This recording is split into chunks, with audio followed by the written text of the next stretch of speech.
cet accord, ce projet d'accord est un accord perdant-perdant. C'est ainsi que l'a résumé le président du Conseil européen, Donald Tusk. Que contient le projet, John? Est-ce qu'on peut dire qu'il fait sortir le Royaume-Uni de l'Europe tout en l'y maintenant? Est-ce que c'est le bon résumé? Oui, à peu près, et c'est justement pour ça que c'est tellement contesté en Grande-Bretagne, parce que ça plaît à personne. C'est le seul accord qui était possible, étant donné les lignes rouges de Theresa May. C'est-à-dire, elle a dit dès le départ, il faut que la Grande-Bretagne sorte de l'union douanière et du marché unique.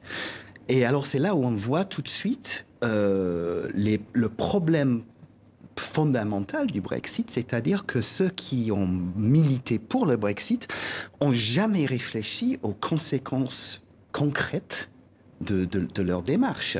Et là, on y est. Par exemple, en fait. le problème de l'Irlande et l'Irlande du Nord. Donc, la Grande-Bretagne va rester dans l'union douanière parce que ça, c'était la seule possibilité pour éviter une frontière dure entre l'Irlande du Nord et la République. Mais rester dans l'union douanière, ça veut dire que la Grande-Bretagne ne sera pas capable d'aller chercher des accords de libre-échange avec d'autres pays dans le monde, ce qui était le but principal des Brexiteurs. Donc, les Brexiteurs, ils détestent ce deal.